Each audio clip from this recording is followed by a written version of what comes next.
Saint Mary English High School में आपका स्वागत है। बच्चों, आज हम हिंदी व्याकरण पढ़ेंगे। हिंदी व्याकरण में आज हम सर्वनाम और उसके 6 प्रकार के बारे में पढ़ेंगे। सबसे पहले हम सर्वनाम की परिभाषा जानेंगे। सर्वनाम किसे कहते हैं?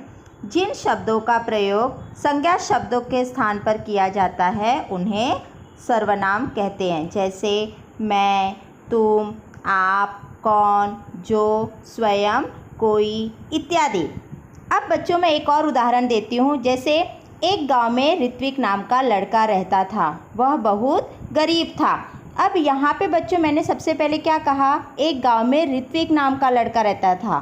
फिर मैंने क्या कहा? वह बहुत गरीब था। कौन गरीब था? ऋत्विक गरीब था। तो यहाँ पर ऋत्विक के लिए मैंने किस शब्द का उपयोग किया? वह शब्द का उपयोग किया। तो मैंने नाम नहीं लिया वापस दोबारा, मैंने ऋत्विक के लिए वह शब्द का उपयोग किया। तो यहाँ पे वह शब्द क्या हुआ? सर्वनाम शब्द हुआ। तो सर्वनाम शब्द वह होता है जो संज्ञा शब्द के स्थान पर आए। सर्वनाम के 6 प्रकार होते हैं। पहला पुरुषवाचक सर्वनाम, दूसरा निश्चयवाचक सर्वनाम, तीसरा अनिश्चयवाचक सर्वनाम, चौथा प्रश्नवाचक सर्वनाम, पांचवा संबंधवाचक सर्वनाम और छठा निजवाचक सर्वनाम। सबसे पहला प्रकार है पुरुषवाचक सर्वनाम। जो शब्द बोलने वाले, सुनने वाले तथा जिसके विषय में बात की जाए उन पुरुषों का बोध कराते हैं वे पुरुषवाचक सर्वनाम कहलाते हैं। जैसे बोलने वाले। बच्चों, जब आप किसी से बात करते हो तो आप उस वक्त अपने लिए किन शब्दों का उपयोग करते हो?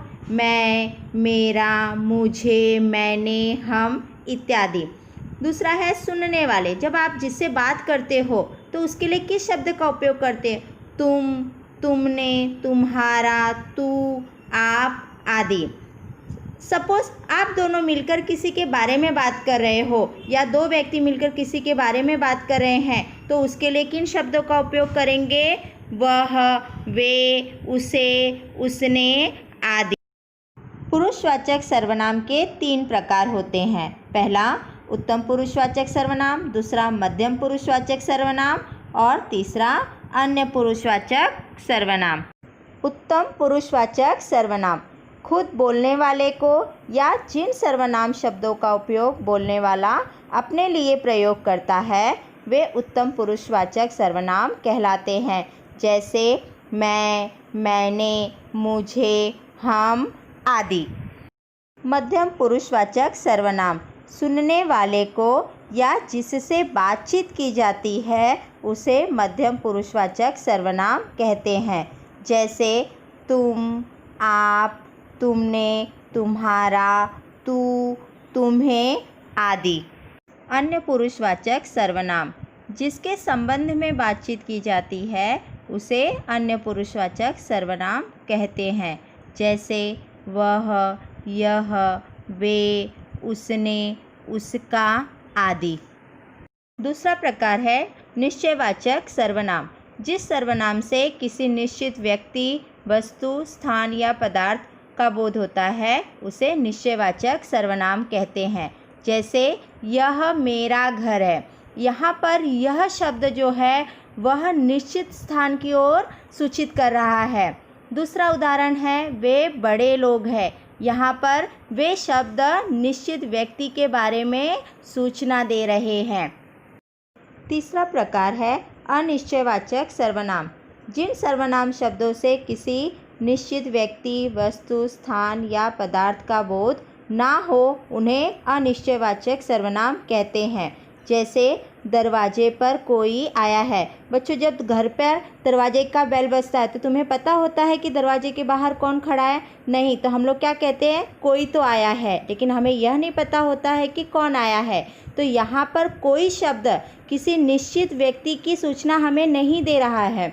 दूसरा उदाहरण है माँ कुछ खाने को दो। जब तुम अपनी मम्मी से कुछ खाने के लिए मांगते हो तो क्या कहते हो? माँ कुछ खाने को दो, लेकिन तुम्हें यह नहीं पता होता है कि माँ तुम्हें क्या देने वाली है। तो यहाँ पर कुछ शब्द जो है वह निश्चित पदार्थ की सूचना हमें नहीं दे रहा है, इसलिए ये दोनों शब्द अनिश्चयवाचक सर्वनाम है। चौथा प्रकार है प्रश्नवाचक सर्वनाम। जिस सर्वनाम शब्द से किसी प्रश्न का बोध होता है उसे प्रश्नवाचक सर्वनाम कहते हैं। जैसे तुम क्या कर रही हो। दूसरा, कौन शोर मचा रहा है। यहाँ पर बच्चों क्या और कौन ये दोनों शब्द प्रश्न पूछने के बारे में हमें जानकारी दे रहे हैं, इसलिए ये दोनों शब्द प्रश्नवाचक सर्वनाम है। पांचवा प्रकार है संबंधवाचक सर्वनाम। जिस सर्वनाम से एक शब्द या वाक्य का दूसरे शब्द या वाक्य से संबंध माना जाता है वह संबंधवाचक सर्वनाम कहलाता है। जैसे पहला उदाहरण है जैसी करनी वैसी भरनी।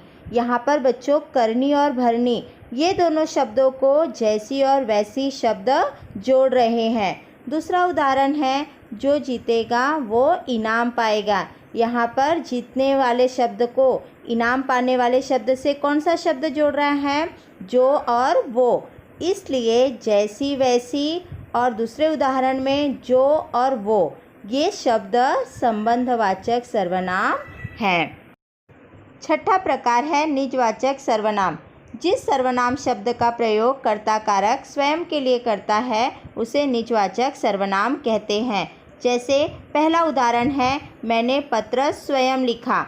यहाँ पर लिखने की जो क्रिया हुई है उसे बताने के लिए कर्ता कारक ने स्वयं शब्द का उपयोग किया है, इसलिए इस वाक्य में स्वयं शब्द जो है वह निजवाचक सर्वनाम है। दूसरा, मैं अपने आप खाना ले लूँगा। यहाँ पर कर्ता कारक जो है वह खाना लेने की क्रिया को बताने के लिए अपने आप शब्द का उपयोग किए हैं, इसलिए यहाँ पर अपने आप शब्द जो है वह निजवाचक सर्वनाम है। धन्यवाद।